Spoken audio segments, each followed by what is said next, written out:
Welcome to the drawing board. I'm your host and in-house artist, Erin Leffler. If you joined me here before on the drawing board, welcome back. And if this is your first time with me, here's a quick rundown of what happens during the show.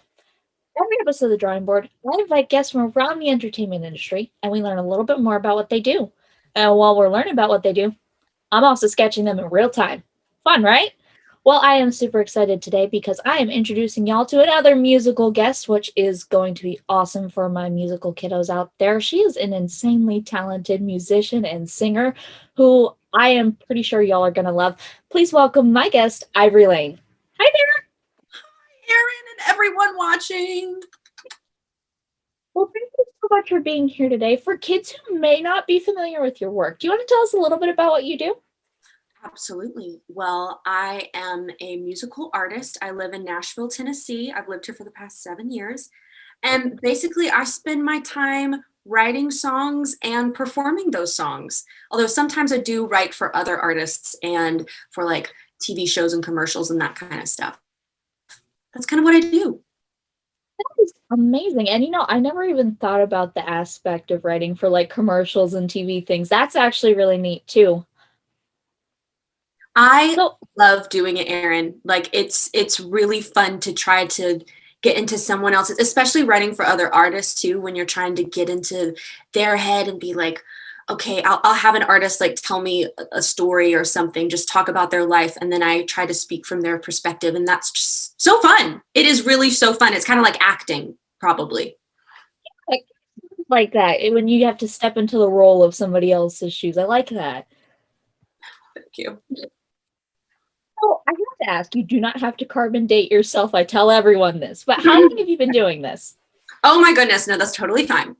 I have been doing this professionally for probably about 8 years now, which is crazy because it doesn't feel that long. But I've I've been writing songs since I wrote my first song when I was 6 years old. So I've kind Oh, of been doing wow. music my whole life. Yeah, I came from a very musical family, and music has just always been, yeah, a part of my life. So essentially, as long as I've been around, which I'm 26, I don't mind. I don't mind sharing my age. I run that because there are some people who are like very, very reserved with telling them, like, you don't have to tell me. I don't need to know. Just tell me how long you've been doing the I job and we're good. completely get it. Yeah, especially, sometimes we don't want to reveal, but I think I'm 26. I'm proud of how old I am and where I'm at, and it's okay. And you can do amazing things in your 20s, but you can do amazing things in your teens, and you can do amazing things when you're even younger than that. There's just no age doesn't really mean anything when it comes to art. Absolutely. So you mentioned you've been doing this since you were little, which I think is really cool. But did you do any like extra schooling for it, like college? That is a great question. I did not, but it was always part of the plan. There is a music school here in Nashville called Belmont University. Go Bruins. And when I was in around, it was probably seventh grade because we had a music teacher at our school, and he was a graduate of Belmont, and he would play his songs for our class. It was so cool. It was such like one of those experiences where after you have it, it changes your life. And it was for the first time I saw someone playing their original music and saying, here's where I learned to do that. So I thought, oh, okay, well, he went to Belmont, so I want to go to Belmont. And we had a family friend who was actually attending the school at the time. So I was in seventh grade and I came to Nashville and toured the school. I was very overeager, nowhere near going to college yet, but I'm like, this is where I'm going to go. So that was my plan for years. And then when I was a junior in high school, my art teacher at the time, he said that he knew a producer in Nashville who, if I Wow. sent him some of my music, maybe he could like write a letter for me to get into Belmont or help me, with my portfolio because you have to submit songs. And yeah, I was going to study songwriting. And so I thought, oh, that would be so great to put in my application or whatever. And I ended up working with that producer. His name is Ed Cash. He was the one that was responsible for bringing me to Nashville and for having me work professionally. And because of that, he kind of took me under his wing and mentored me. So it all boiled down to things that I would have learned in college, I learned from him in a very short span of time. So he encouraged me to kind of skip college and to just move out here and see what I could do. So I didn't have any professional schooling for music. And the more people that I have met in the industry, not many of them have graduated from college when they go to music, because a lot of people went there to get connections. So I think if you're thinking about going into music, it is whatever you want it to be. If you feel like you don't want to go to college to learn, I don't think you have to go to college to learn music, but if it's something you want to do, I think you absolutely can. It won't make or break you. Love it. I love talking about that too, because like there's a lot of varying opinions on like if you have to go to school, if you don't have to go to school. But I Yes. love the idea that you can learn kind of in your own way. Absolutely. And I'm a big, it got me really passionate about talking about college, because I went to a very strict college preparatory kindergarten through 12th grade school. And college was always the goal. And it was always this thing that was taught to us that, that's the next level to succeeding. And I just think you really have to think about what you want to do. I love college, and if I was doing something else, I would have probably gone, because I do love school and I love learning and I'm a big fat nerd. But I don't think that it's necessary. And I know that a lot of my adult friends now struggle with the debt of having to pay back their tuition and those college debts that you kind of accrue. So I'm really passionate about talking about alternate ways to learn a craft that doesn't put you in a financial situation or make you feel like you have to choose what you're going to be doing for the rest of your life, because I don't think that that's always a positive thing to put on young people. Absolutely. And what you just brought up too, I think is a very important part to it, because a lot of times growing up, being in school, you are pressured that you have to go to college to make the next step and everything, but not everyone can afford it. And Mm-hmm. it's not the path that everyone wants to take either. So that's a really good thing to bring out, because I think that getting that mindset of like, this isn't everything. You can find careers without doing that, without putting yourself behind the 8 ball of debt. That's a really good thing to remember as well.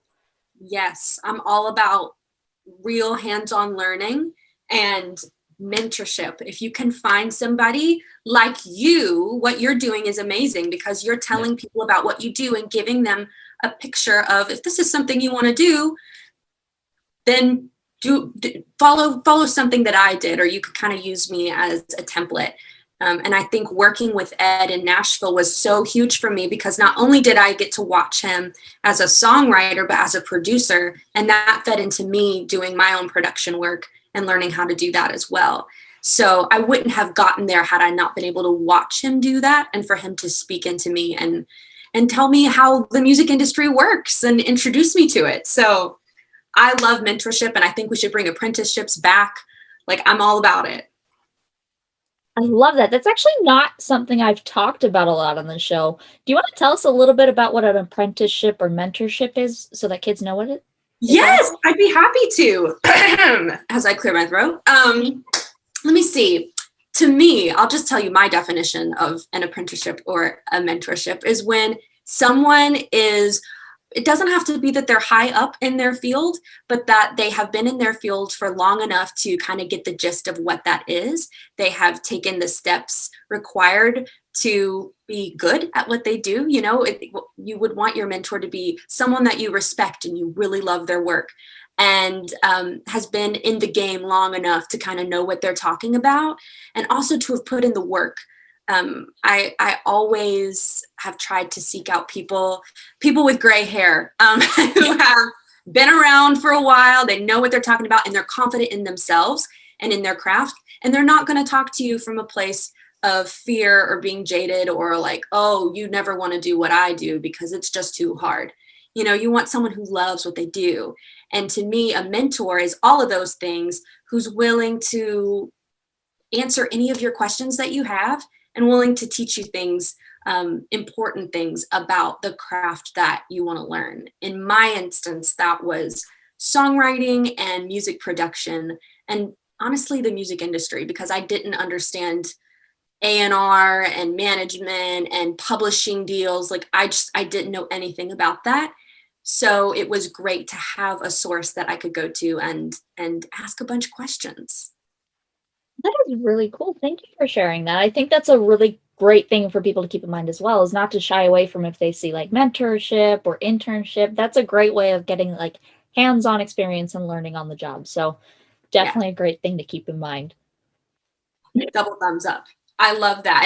And also it's not, a mentorship isn't something that you have once and then it's done. You know, you constantly want to keep looking for people that inspire you and always ask questions, because I'm a firm believer in, I'll never be the best at what I do because there's always going to be someone undiscovered that I don't know about who's just killing the game, but I can always be the best version of me.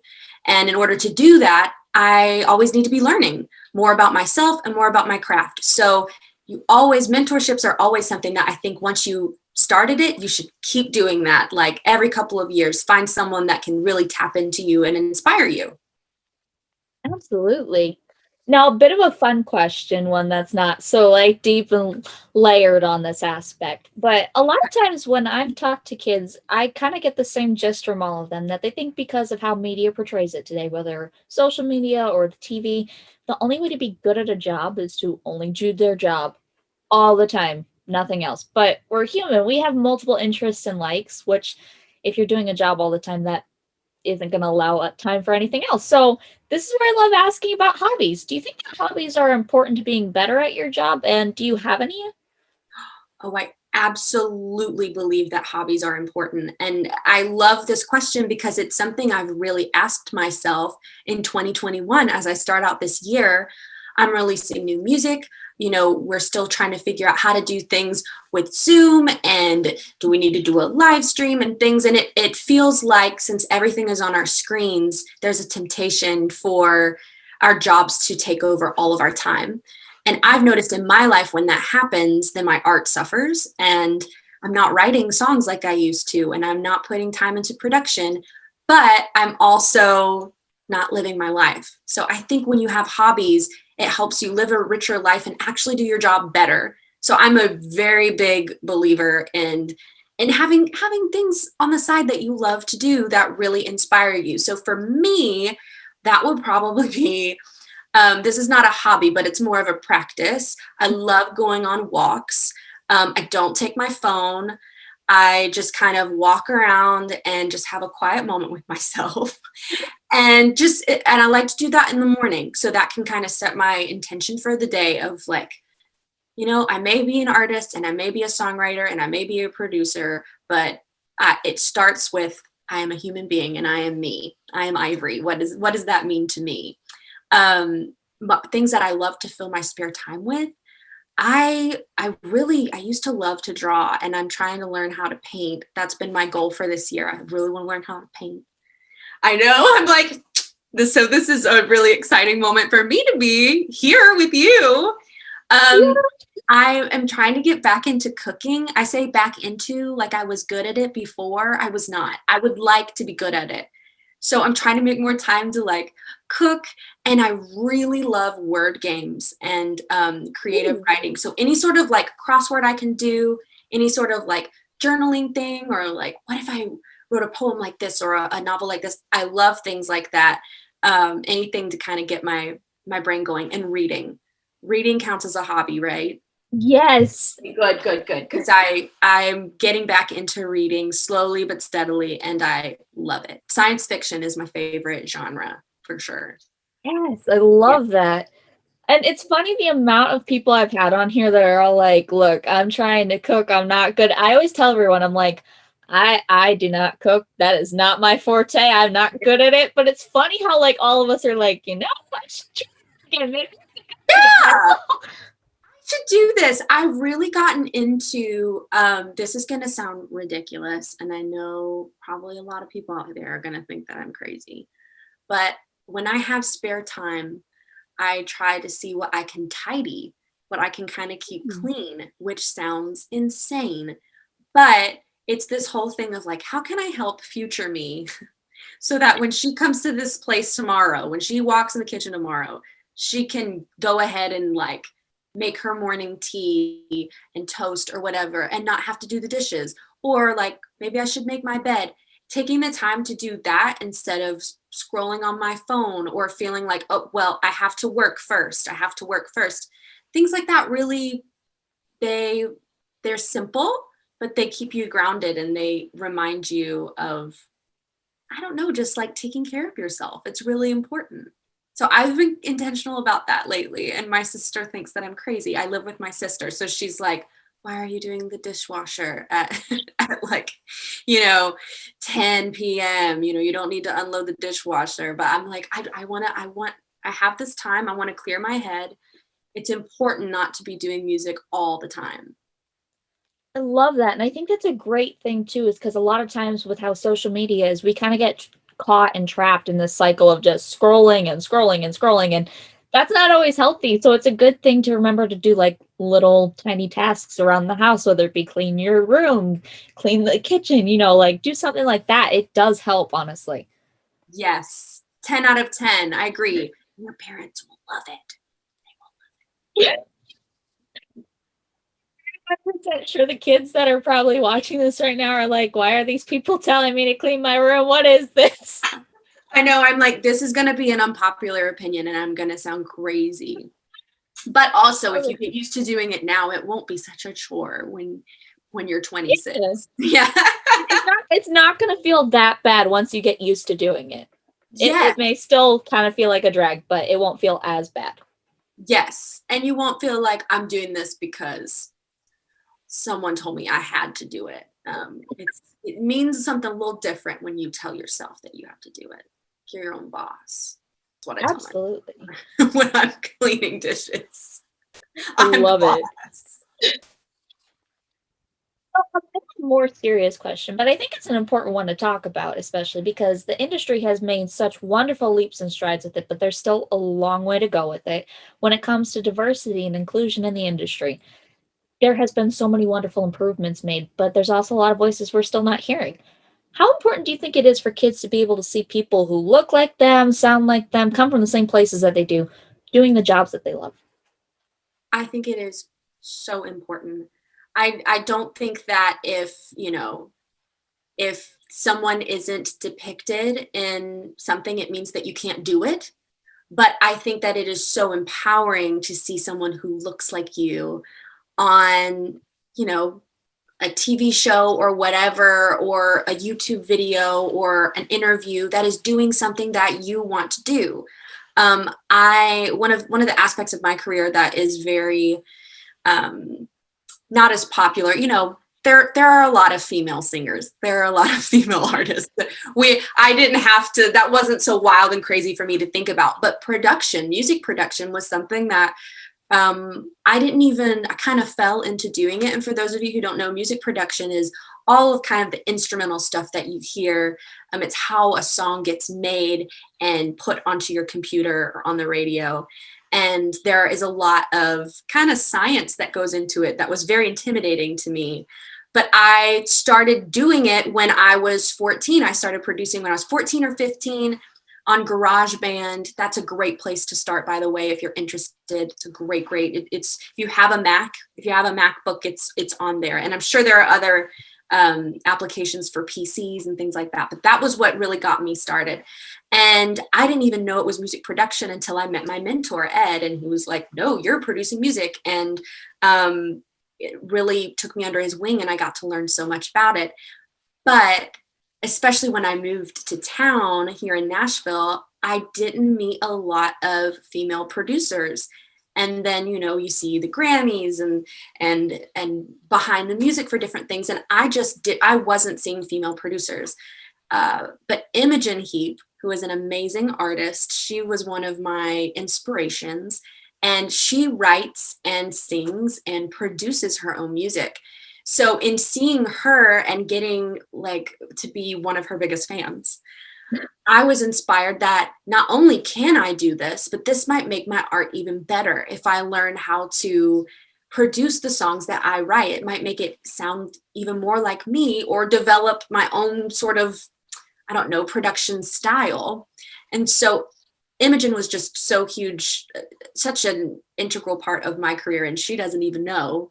But seeing her and knowing that she could do it and she did it made me want to keep exploring production and keep doing it. So I think it's so important to have people in those fields that look like you or are like you in some level, so that you can have a role model to kind of look up to, and an encouragement to say, I can do this too. This isn't crazy. But again, if you want to do something and you don't see someone that looks like you doing it, that doesn't mean that you can't do it. But I do think that it's so helpful to have that. So thank you, Imogen. Love you. Point that you just brought out too, because I think a lot of times we almost kind of hinder ourselves when we don't see somebody that looks like us. We're kind of nervous and shy because we're like, oh, maybe I don't belong here. But sometimes you have to be the trailblazer and set the path yourself. So that's always a great thing to keep in mind as well. I'm all about trailblazing, metaphorically. Trailblazing in real life sounds really dangerous to me, but I love that. And I am the second born in my family. I'm the middle child, but I don't mind being the first in things, don't mind that at all. Love it. A bit of a more fun question as well, because you mentioned about music producing, which I think is pretty cool. Do you want to tell kids a little bit about what that's like, what the process is for that? Yes. So the way I do music production, we're actually in my studio right now. And this is kind of where I write a lot of my songs. This studio is a little bit new because I moved house like at the end of 2019. But I have a desk set up. I have a standing desk, so I don't have to sit down all day if I don't want to. I have a piano over here and a microphone. And that's really all you need if you want to get started in music production. This piano is actually doubles as a Midi controller, which a Midi controller is a controller, just like what it sounds, that actually delivers information into your computer. You plug it into your computer via USB, and it delivers information to your computer and helps you play different sounds. So I could play something on my Midi controller, again, playing it like I would a piano, because it is a piano, this one is, and it would go into the computer and I could make it sound like, oh my goodness, like strings or even drums or weird little synthy blips and bells. And it's amazing. I tell people, I'm like, yes, I'm a string player, I'm a guitarist, I'm all these things because I have a Midi controller. So I have that. I run Logic X, which is what we call a DAW or a DAW. That is the system that recording runs through. And then I have an interface that runs my microphone and sends my voice to the computer and records it for me. So that's all. It sounds like a lot, but it's really two things. You can also get USB mics if you're starting out. I had a USB mic back in the day and I loved it because you just plug it straight into your computer. But I just have a microphone and a Midi controller, really. And that's how I record my music. I just have my voice and music underneath it. And you can have different things like plugins, which that works with your Midi controller to give you all those cool, interesting sounds. You can also use them on your voice to make it sound like you're in a cave with all this reverb, or make it sound like you're repeating words with all of these delays and echoes. It's really, really fun because I can sound like I'm in an arena, but I'm in this little room. So I have that, and you have the plugins, and then I use a lot of samples as well, which samples are pre-recorded little bits and bytes of music that someone else made, but they're letting you use these bits to inspire you to create music. And I will say that if you are wanting to get into samples, a great site to go to would be Splice. I think it is a subscription service. I use it a lot. A lot of my friends here in Nashville use it. And that's a great way to get inspired by listening to little snippets of songs. And fun fact, if you are a fan of, I think it would be like, there's a Justin Bieber song, there's a Drake song, one other song I feel like I'm missing that use Splice samples that you can hear in the track. Yes, so it's a very universally used library of sounds that could really get you inspired. That's kind of, I don't know if that's a good enough outline, but that's how I create music here in Nashville, Tennessee, in this little room by myself. I also do have a pair of monitors. I want to upgrade them because they're USB, but just two little monitors and some headphones. I use Audio Technica, like pretty much everything. So Audio Technica studio isolated headphones and an Audio Technica mic. But you can use anything. I really am not a snob when it comes to your gear. Just whatever works for you and whatever's in your budget, use it. You can, it's the voice and the playing that elevates it in my mind. I love that. I think that's important too, because like a lot of times whenever you do hear anything about the industry, oftentimes they're like, oh, I use this expensive materials and everything. Knowing that you can use whatever kind of material that you can afford at the time, I think that's a great thing to keep in mind as well, because it's not always made as accessible as that when you hear it from other people. And you might not like that piece of gear. Yeah. I have used very expensive things in other people's studios and gone, great for you, not for me. I like my cheap, I like my cheap gear. I know what my monitors sound like. So I think absolutely it doesn't have to be dictated by how much money you have. It's all about what's in here and what you can create, and what's in here too. But what you can create from yourself, that's what gives it the high quality and the interesting vibes and all of that stuff. For sure. Now, another bit of a fun question to talk about, because I feel like this is important as well with the industry. It's a highly competitive industry, whether it be putting your work out there, looking for a record label deal, putting your work online and it going up against another person's work on maybe like the song Hot 100 list, whatever it is. That can be a little bit challenging, especially for people who are not competitive. This isn't like sports, because I know a lot of sports people do have to be competitive, but it can be hard for somebody who's not maybe inclined towards being that way. Do you think kids have to learn to have a competitive edge getting into the industry, or can they kind of find like a healthy balance between healthy competition and also making friends with other people who are just like them and learning from them?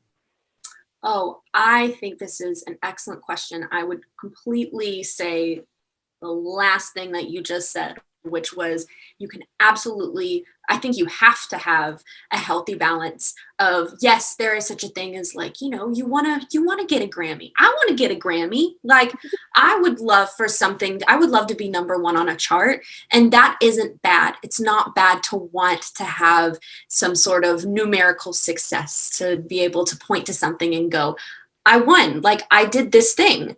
I think when you have a healthy outlook on what that is and what that means to you, then it's okay. But there is, especially in anything entertainment related, especially music, there is a competition. It can get very competitive very quickly. Let me tell you, I am terrible at sports. I have never been very big on being competitive. That hasn't really been something that I struggle with as much. I struggle with feeling left out, or feeling like if someone is elevated above me, then that means that there's not a place for me to be elevated as well. That's my struggle sometimes, is I'm like, oh no, if that artist got that, then is there room for me to be there too? Like that's what's so challenging in my brain, that I've had to have nice chats with myself and go, okay, but why am I doing what I'm doing? Am I doing what I am doing? Am I making art and singing and writing and producing and whatever, playing shows, whatever? Am I doing that only to get on a chart, only to be number one, only to be above a certain artist? And if I'm being honest with myself, no, I'm doing art because I love it. I can't imagine doing something else. It is the primary way that I connect with people, because when I feel like I'm singing my songs, I'm sharing the purest form of myself. So I have to remind myself that, yes, it is okay to want to be number one, to want to get a Grammy, to want to be Adele's best friend, but also it's not the reason why I'm doing what I'm doing. So when that stuff happens and for other people, and I want to feel bad about myself and have a little pity party and invite all my friends, I just remind myself that that's not why I'm doing what I'm doing. I also think that what you said about working with other artists is so huge, and is something that I've kind of started to adopt a little bit more as I've grown in my artistry, because at first I was scared that if I worked with other artists, they would try to change who I was. And then I kind of took a chill pill and realized that there are other artists who really like what I do and they want a little bit of that for them, or they just want to help me be even better. So I think collaborating with other artists and reminding yourself, again, why am I doing what I'm doing? Because I love it. Connecting with other people who also love it just fuels the fire. It should fuel the fire of inspiration and not of competition. And that's why I think that, yes, you can totally want to be number one, want to be at the top, but it's only a problem if it's the only reason why you're doing what you're doing, or it's the number one reason why you're doing what you're doing. So those are my thoughts on competition. Thank you for joining. I love that, especially the point that you brought up about, creativity wise, it has to come from you and not from, just a point of like, I want to be the best. Because I think a lot of times in this industry, that's where it kind of goes wrong, because our focus, because of what we see on social media and what we see on TV, it's kind of hard to separate the two, realizing like, oh, this is my artistic way of saying like, this is who I am, compared to this is what everybody wants to hear. So that's what I'm going to do. Absolutely. And you saying in this industry is a word that's tied to money. Anything that is tied to money, they want you to be number one. They want you to win. That is industry's main goal, because that means everybody gets the money. Everyone that worked on that project. So my managers and my publishing team and everything, like, they get an extra cut. So of course my team wants me to be number one. They don't put that pressure on me, thank goodness. But, industry, when you talk about music industry, they want you to think that the reason why you're doing what you're doing is probably because you want to be number one, because that means cha-ching, cha-ching. And that's just another reason why it's so important to remind yourself every day, if you have to, why am I doing what I'm doing? Why am I doing what I'm doing? Do I love it? Is it the only thing I could picture myself doing right now? Or could I even do even more things? So, I think just keeping yourself grounded and reminding yourself of the important things will keep you safe and sane. Well, there's nothing wrong either with like being successful in the industry too, because I have heard like the total inverse, where like, if you're not a broke, starving artist, then you're not thriving for your artwork. But it can be a nice balance between the two without having to sacrifice either your artistic integrity or, your creativity and your productivity for money's sake, because it is a job and you do have to make money. Oh, absolutely. I got into songwriting very quickly when I moved to town. And so because of that, I got paid to write songs. And I didn't have to hustle like a lot of my friends who had all these different side jobs and whatever. And there were years where I felt really bad about that, where I was like, am I not a true artist? Because I didn't waitress on the side and I didn't have all these other experiences. I think social media too can be, when you see everybody else's lives and you start comparing like, oh no, should that have been part of my story? And it wasn't. I think my time writing when I was so young, writing professionally, really helped turn me into the artist I am today. So I think that's an excellent point that you brought up. It's really whatever works for your story. Everybody has a different story and everybody's going to have different elements. And some people are going to be in different places, whether that's financially or, even I've had people tell me like, why are you living in Nashville? You really need to live in Los Angeles because of the kind of music that you make. But Los Angeles isn't really a place that I want to live in right now. I really love my Four Seasons and my changing leaves. And also I love traveling to London, and it's much easier for me to travel from here. So things like that, it's just, you got to own your story as an artist. You got to own your story and take everything with a grain of salt. So I completely agree. It doesn't, if you have a little extra cha-ching, that is not a bad thing. Money's not the enemy at all, but it's chasing after that alone that really hurts your art, and it'll make you question everything. I think. Absolutely. Along with that, I kind of like to pair this, because I feel like it goes hand in hand when it comes to competition, is also rejection, because you often don't get picked for certain gigs, you don't get picked for certain labels, whether you want to be working with them or not, it can be a little challenging, especially because humans were very personal creatures. We take everything personal, like we did it. It's our fault. Do you think that rejection is something kids should take personally, or is it something they can use more like a learning tool to help them improve their craft? Oh my goodness.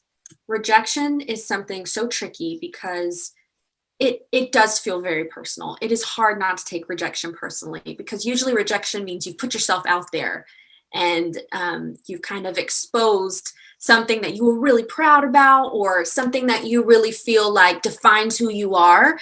And for what I do, usually if I'm getting rejected, it's over a song or my art, or, I've gotten rejected over all kinds of things, like whether I didn't have like high enough numbers for how many times my songs were streamed, like people weren't listening to my songs enough, or I didn't like fit a look that they were going for, or, all different kinds of things. And I've had to learn how to, like you said, yes, I acknowledge that it does feel personal, and that's okay that it feels personal, but I can't take it personally, and I can't cause it to make me change who I am if I really feel like that thing is me. And if I would have changed myself every time I got rejected, I would be nothing like who I am today. And as much as I make a lot of goof ups and mistakes, I really like myself. I would not want to be anybody else. So I think rejection can be an amazing thing, to kind of remind you, like, who am I? What's important to me? Kind of like the question we had before, where it's like you remind yourself every day, why am I doing this? This question is just, who am I? And what is important to me? And what makes me me? I was always taught, and I think I mentioned it before, but I was always taught by my parents growing up that you'll never be the best at anything, but you can always be the best version of you. And that has what has kept me in an industry that, really tempts you to change so that you can be more successful.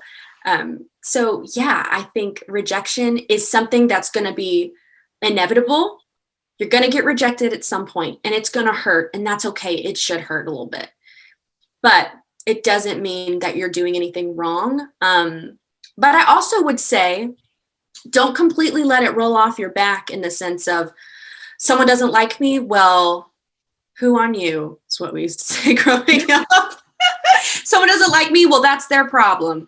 I do like to listen to feedback. I tell people, if they're not vibing with something, I'm like, totally get it. What was it about this song that you didn't particularly love? I mean, writing for other artists or for projects, you're constantly like sending drafts and redrafts and asking them, okay, like, you're not going to hurt my feelings. Tell me what you don't like about this so that I can make it better. So sometimes when someone rejects you, you can take that as an empowering thing and go back and say, thanks for your time. What was it about my art that didn't resonate with you, that you didn't really like? And sometimes that feedback can help you. Take it with a grain of salt, but sometimes that feedback can really help you. And there have been instances in my life where that's happened for me, where someone has gone, like, this just wasn't for me for this reason. And I'm like, you know what? I could use that. I could try to implement a little bit more of that into my art, and it has changed me for the better. So rejection can be a tool. It doesn't have to be something that wrecks you or makes you stop doing art. It should really spur you on to keep going. Absolutely. And I love the fact that you brought out that you have to work well with others to make sure that you're handling rejection well, because I think that's also something in this industry that kind of gets misconstrued, because it's like a mentality of like, I have to be by myself, do all the things by myself, and that's it because I'm up against everyone. But I think it's important, to keep in mind that you do have to work well with others. It's so true. Like, I would say I'm an introvert. Okay. I'm a social introvert. I love talking to people. I love this. But when I recharge, I want to be by myself. Yeah. But that doesn't mean that I should work by myself all the time. And yeah, rejection offers you a chance to kind of get to know other people and have those different perspectives, because it's different perspectives that make really great art. it's our perspective that makes it the art that we make, but it's other people, you know, kind of giving in certain input that really helps make our art something special. So yeah, I'm not an island. I'm not all by myself all the time. And I do live with my sister, so I'm physically not by myself. We do everything together. We grocery shop together, and I have my dog, so it's good to be reminded that the world doesn't revolve around me, and I'm very grateful. Love that. So a fun little question, because this is always like I love talking about this because I feel like a lot of times people think like once you do a certain thing in the industry, like you can't go any higher. That's it, you're plateaued. But artists are dreamers. We always have something that we want to do, we want to accomplish, want to try out. Is there anything that you haven't gotten to do yet, whether it be writing, producing, musically, you name it? Maybe somebody that you haven't worked with that you'd like to? Oh my goodness. As soon as you started phrasing this question, Erin, I knew what I was going to say. For years, I have wanted to write a musical. I am a very theatrical lady. I love Broadway. I would love to see a show on the West End when I'm over in London. But I have always dreamt of writing a musical. I don't know exactly what that would be about, but I have little songs. Sometimes I'll write something and I'm like, this is not a pop song or a singer-songwriter song. This is a little too musical. So I'll keep these songs kind of away in hopes that one day I'll break out that little playlist and just write a musical. So I'd love to do that. And I'd love to do more with film and acting. I'd love to produce with other artists. So like produce their music and kind of help them craft their sound. So there's so many things that I've yet to do that I'm excited to do. I'm definitely a big dreamer, but probably the Broadway musical is the number one. I Amazing. love I mean, that. you like the jazz hands, and Ivory Layne.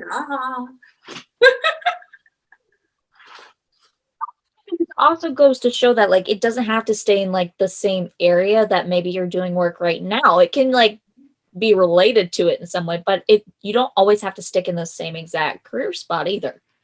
Agree. I get bored very easily. I never want things to sound the same or be the same. And so my dreams have always been kind of diverse. But I think that that's great because then it just gives me different things, different skill sets that I'm going to have to hone in order to get to that dream. So I'm always dreaming, always dreaming. Love it. Now, a couple more questions for you. These ones are my favorite because I kind of feel like they make us feel like a little bit better about what we do. And also they help us improve in our area that we might want to be trying as a job or might just even be interested in. Yeah. But first one being is because I think that this is a lot of fun to talk about because a lot of times, social media is a highlight reel. We just see what people want us to see, which isn't always a bad thing because then you can help people see maybe a positive side of things. But it also doesn't show us all the hard work and effort and mistakes that may happen trying to create these things. Do you have any moments, whether they were maybe a mishap that happened or a happy accident that maybe didn't feel so great at the time, but ended up being a really good outcome down the road? Oh, that is a great question. I can't think of a specific story because I feel like this happens to me so often. But I think songwriting in general is usually a bunch of happy accidents for me. I when I get like I do a form of songwriting called top lining, which I found out about last year and really helped me during the pandemic be able to write with people across the pond in London because I work a lot out of London and all of a sudden I can't be over there. Top lining is when a producer sends me an instrumental track and it's up to me to put a vocal on top of it with a vocal melody, with lyrics. So the part that you would sing along to, that's the part that I write. And usually when I get these briefs or these pieces in from producers, I start mumbling words and I'll just be like I sound like a crazy woman. I don't even know how I sound. Actually, I do because I voice memo everything. So this has a lot of embarrassing voice memos. But all of those song starts usually come from like a mistaken, like I just say this warbly thing and then I'm like, oh, I didn't even know that I said that. And then I just build off of that. And then all of a sudden there's this beautiful song that came from a really weird mumbling. I love working in the studio with other musicians and other producers, because usually they'll play something and there is always a time someone makes a mistake, whether that's on the computer moving a key the wrong way or playing something and they flub a note, but it sounds cool. And I'm just like, yes. We meant to do that. And put it in there. Music is the amalgamation. It is the mixture. It is the end result of a bunch of mistakes usually. So that's what makes art. And anytime I've tried to paint, anything I've ever tried to draw or paint or anything, is never what I see in my head. And that's a lot of what songwriting is. Sometimes I have an idea of what I'm going to write, and then the song is done and that was nothing like what I thought it was going to be, but it's even better because it means more. And I love that you mentioned that about social media kind of being a highlight reel, and sometimes you don't get to see all the zits on the face when it comes to making music and making art and being real.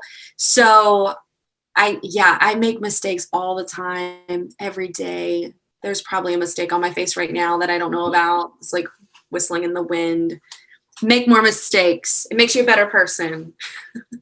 Absolutely. And I love that thought too, because we often kind of just like think that everything turns out perfectly because of how society is now. But there's often even small mistakes that we might not even notice, but they end up being the best part. And that's what makes art real. That's what makes art relatable, is that we can see those imperfections and maybe we see them in ourselves and be like, I recognize that that's just like something I would do. So definitely an awesome point to keep in mind. Absolutely. I was talking to a friend about that the other day, just that it's crazy that we try to make things so perfect, because when we make everything perfect, that's when you lose connection. Like, perfect things aren't, since we aren't, there's nothing to connect with. It's just kind of something to marvel at and then walk away, because there's no way that I can make that better. And if I've learned anything in being an artist for, 8 years, it's been that people tend to resonate with me being honest about stuff that I struggle with, or something that I completely messed up on, or, so I'm not as eager to try to hide behind perfection or trying to be perfect. I just can't do it anyway. So why try? The great point too is that it's more relatable once you see somebody else and they're open and willing to admit, like, hey, I messed up here, or this wasn't exactly how I wanted it, because then you're more likely to say, like, oh, this person, because a lot of times social media also like lends us to where people idolize other people, which isn't always good either, because then it's unattainable. So knowing for kids that it's okay to make mistakes and that things can be attainable, and your favorite people that are doing the jobs you love now also make the same mistakes, is such a great lesson, because I think that the more we're able to be willing to accept that, the easier it will be for the next generation coming in to do the same thing. Girl, yes. Sign me up for this TED Talk. I love it. So last question for you, my favorite one, because I think that this takes everything, ties it up, puts it in a nice bow. If there's a kid out there right now, or even a young adult or an adult, who's interested in getting into this industry or just is curious to learn more about it, what do you think the one lesson they should walk away from watching this learning is? Ooh, that's a really good one. If you're interested in doing anything of what I just described, if I haven't scared you away, which I hope I haven't, I would say the one piece, if we're talking like life lessons here, I would say know who you are, and which doesn't mean know who you are and then just be rigid and that is always who you have to be and don't let anybody come in and help you, but know who you are and be confident in that as you go out and you make art, because it's hard for other people to come in and start working with you, because I can't do my job without working with other people. I just can't. Wouldn't want to do it, but I can't. And it's hard for other people to really get your vision sometimes. As an artist, part of my job is translating all of the things that go through here, but I do it verbally while you create beautiful images. And sometimes it's hard to get people to see what you're trying to do, to see the kind of dream that you're trying to bring to fruition. You got to be patient with people over that, but you have to know that vision first, because know who you are first, because they're going to try to have feedback sometimes that might try to change who you are and the things about you that make you special. Art is about having your own perspective and having a very specific way about how you tell your story. And so know your story, know yourself. And if you do that and you're confident in it, that is how I feel like you can live a really successful life. And success, that doesn't have to mean monetary funds. I feel like we've gone over that today, but success is just feeling like you are creating art that is connecting with people, but also feeding your soul in return and making your life better. It's an addition to your life. It's not your whole life. So that's kind of my life lessons, but also just from a little purely like utilitarian standpoint here of like, if you're just trying to like get in and like understand the nuts and bolts of everything, YouTube really is a great resource, I feel like, for learning any sort of craft. So this is amazing what you're doing, Erin. I love what you're doing, because this is a great way to kind of dig in and hear from other people that are doing what you want to do.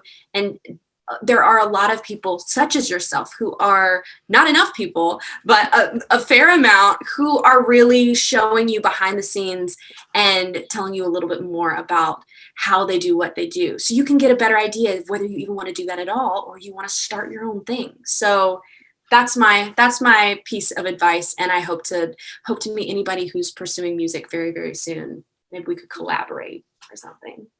I love that. Thank you so much for sharing that. Now, I have to ask, because we've been in pandemic and quarantine for a little bit. I'm sure you have been busy and been up to stuff. Is there anything that you've been working on or have worked on that you want to share with us? Oh my goodness, yes. Perfect setup, Erin. Thank you. Actually, as we're filming this, tomorrow, which is January 29th, I'm going to be releasing a music video into the world. Now, this music video is very special for two reasons. One, the song isn't going to be available yet. So if you want to hear the song, you got to watch the video. I know, a little tricky how I did that.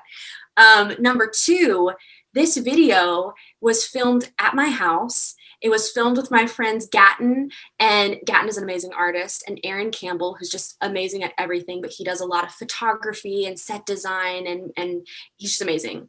And then my sister, who lives with me, Madeline, we all created this in my house. We made it like this really fun vibe for this sad song. And then I ended up styling myself and editing the video. So it is a very homegrown quarantine kind of video. We worked with what we had, and I actually love how it turned out. So that is going to be available tomorrow. It should be on all of my social media platforms.